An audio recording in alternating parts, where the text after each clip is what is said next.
Please be careful. Do not add to or take away from the Word of God, what is written in the Holy Bible. And we see that today with many denominations.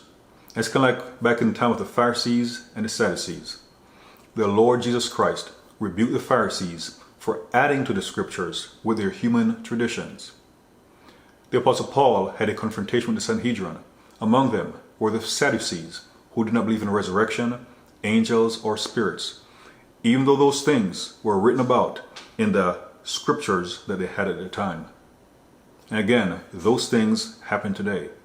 For example, there are some denominations that say the Lord doesn't need prophets or even apostles today because we have the Holy Bible. But how do they reconcile what is written in Revelation 11 about the Lord sending his two witnesses, two prophets, to prophesy for 3.5 years?